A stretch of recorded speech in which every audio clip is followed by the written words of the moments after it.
Did you guys go through any shooting training or even like throwing training in terms of like you had to hit him in the head or you had to shoot?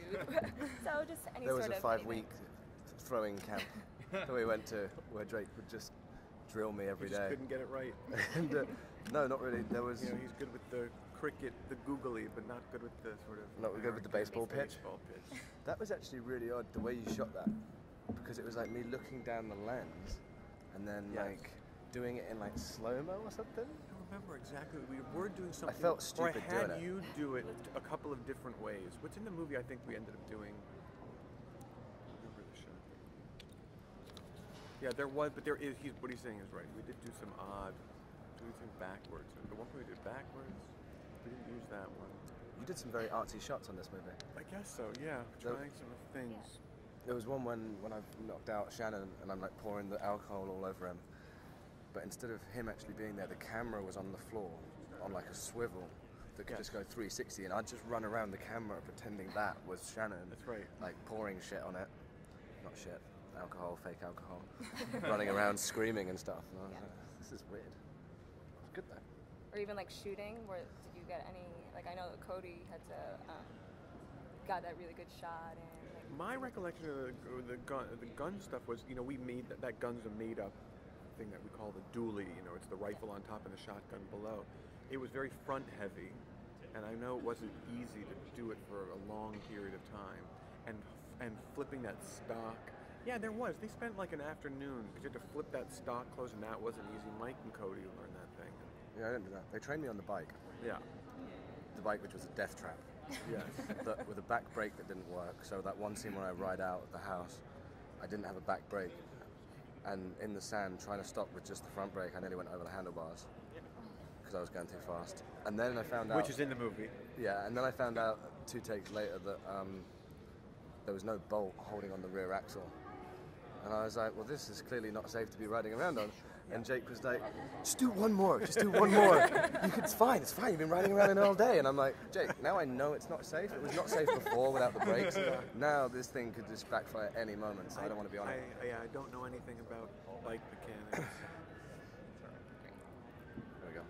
Nick, could you talk a little bit about this character you're playing? Because it would be very easy to play him as a very dark sort of villainy character, and yet we still have to find ways to relate to him. And it's really not until sort of in Jake's script that he has that lines about, you know, you guys took our land, and that we can start to relate to him.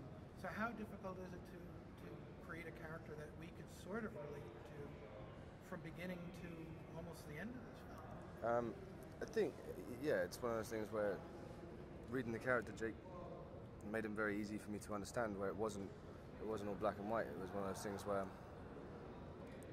he does terrible things, but at the same time I think he really loves Elle's character, and he's been cheated by this world and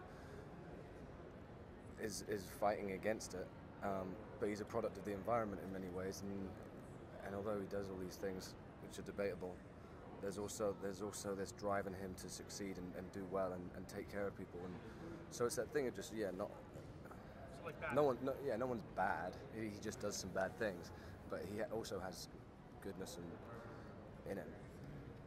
And I think I had a sort of very strong experience with having Nick come on to play that part, because I think in a lot of ways that character was sort of written in a more arch and evil way. And Nick's natural sort of intellect and humanity make him infinitely more interesting than probably the way he was even written. And it was written a very, very complex character, and those things are in there, but it's really, I think, the way that Nick sort of embodied him that makes him really feel that way. And you could feel it as we started going, as we started filming. It's like, this is going to feel much more complicated. This is going to be much more interesting with Nick doing it than just if it was sort of played as written somehow. Thanks, mate. One of my favorite scenes is the scene with the baby. It's a very dark and evil thing, but then you think about it, it's like, well, he's doing it for sort of a good reason. Desperate times, desperate measures, right, you know? Yeah, it's bad, but I've read in here that you wanted the geography to be kind of, vague, but you shot in South Africa. Can you talk a little bit about like the setting and how you wanted that to feel? I mean, the reason I wanted to be vague is I'm taking there was an early version of the script that took place in the eastern plains of Colorado, so going into the Rocky Mountains. But you don't have these sort of water conflicts there in the same way. So I'm taking sort of like some of the political background stuff from the water conflicts between Arizona and California, but transplanting them to an area where you would have that kind of agriculture. There's not that agriculture in Arizona or California, so you have it in Colorado and Kansas. So, so I didn't want to set it in a place that we knew, because anybody from there who had been there would just know this is not what this is, how it would be or how it would work. And the movie itself, that I see it as sort of an alternate reality, and so it felt like it could tolerate that sort of taking the artistic license of making it nowhere, but including sort of all of that stuff from all of those areas. It really comes from that. And then going to South Africa, was a production consideration, a financial consideration, but I only really committed to it because they sent me a first batch of location photos, and it was perfect. It was exactly what was in my sort of mind's eye. I had driven cross country alone many years ago, and I'd seen that coming out of the Rocky Mountains into the eastern plains of Colorado, and it was always in my mind of sort of making it there. And where we shot in Africa has that feeling of this could have once been fertile. It doesn't just look like Death Valley or something where nothing has ever grown there. It feels like something had been there. And in fact, they do grow lots of things around there where they can irrigate. It's very fertile land where we were. Jake, there's an absolutely gorgeous shot in the movie where it's a time lapse of the vegetation growing once water comes in. How did you shoot that? Because you have the time lapse of the vegetation growing, but at the same time the camera's moving. Like, how did that take? How did you just walk me through that? It's amazing how quick you can do those shots now. The visual effects world has changed so much over the last few years. Before you used to always have to do that with a motion control rig and do several passes for it. And I wanted to do it stop motion. We were going to do it stop motion. And I found a stop motion artist in South Africa who was going to do it. And he was going to literally, make those pieces of things grow. And I wanted it to have that sort of feeling to it because, again, it stays in the storybook style of our movie and everything else. And at a certain point, we sort of realized the guy wasn't capable of doing it the way I wanted it to be done in the time frame that we had. And our visual effects group said, I promise you that I can get this the way you wanted it. So we shot it practically. That wheat field, we didn't grow it, but we made it. We brought in parts of a wheat field from another area in South Africa and sort of planted those rows. And then we did a few passes of it just there, and they were able to make it look like the stop motion effect that I wanted. You can see like the pebbles sort of bounce around a little bit, and then it sort of just starts to grow in that way. So it was actually not as labor intensive as other effect stuff I've done, where you bring using motion control and all that stuff. We didn't have to do any of that. Now we were able to do it with my camera operator panning it, and you don't have tracking marks all over everything anymore. It's amazing what we can do. Yeah, I ended up rewinding and watching that scene 3 times. Yeah. Oh, great. It's so gorgeous. Yeah. Cool. Great. Did you want to try to create that sort of low-tech approach with things like your machines and so forth, so that they don't sort of scream out CG in the background and pull people out of it? Very much so. I mean, in general, I still, I would say in the last year, I maybe like with Gravity was the first one where I start to feel like I can't tell the foreground effects anymore. But those are mostly for objects, You still sort of. But that Planet of the Apes was the same thing. You're sitting there watching and thinking they're not real.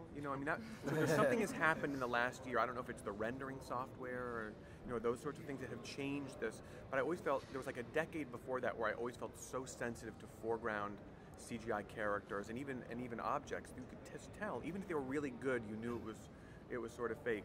I think that was still in my mind when I was planning the movie, because maybe the technology hadn't gotten there.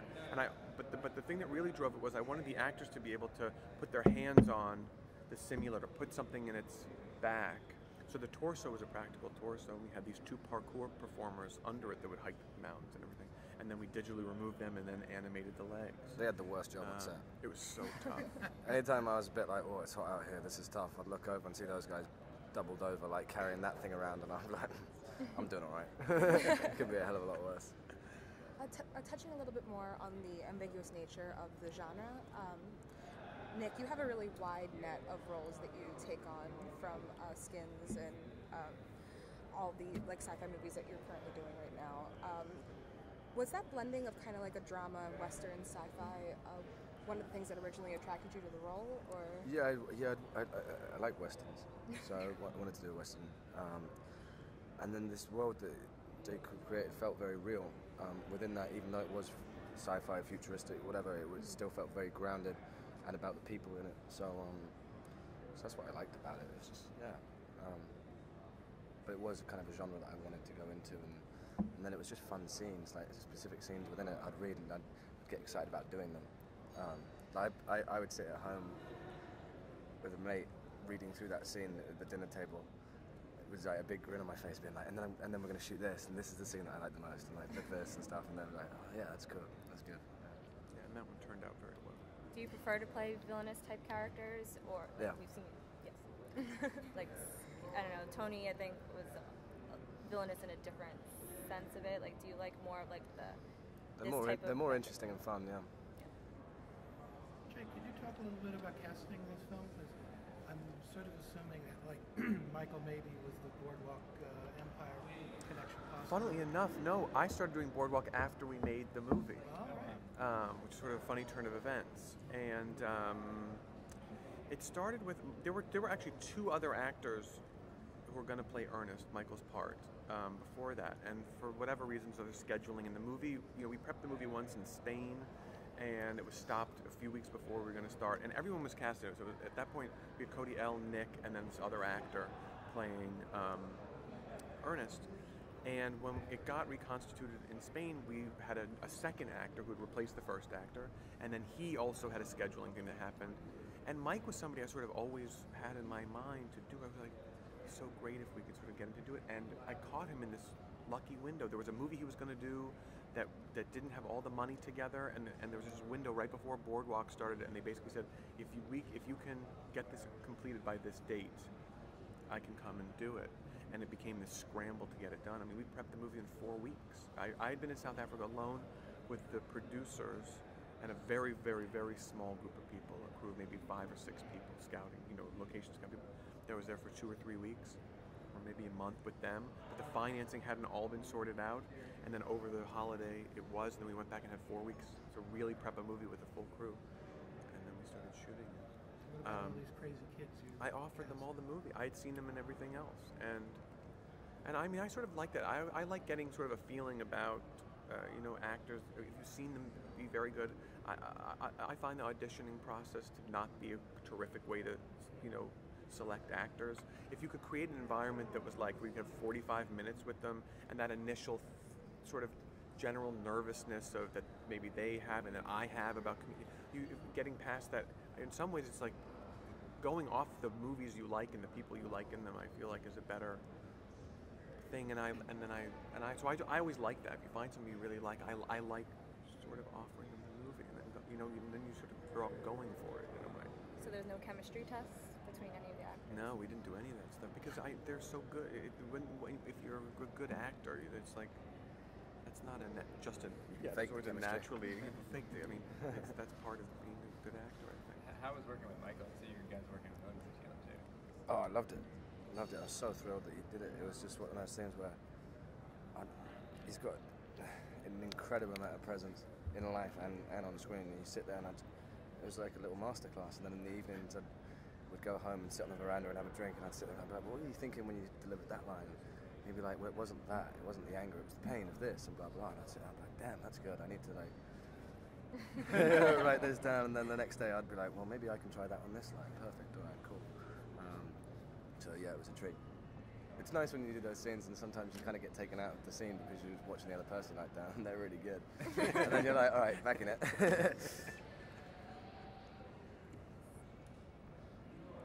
Talk about playing villains. One of my partners on my site, you've seen, I think it's a commercial, you do a car commercial or something, and he said you'd be really good at doing like a spy movie. So do you ever think about doing like a spy villain in some kind of role? Spy villain.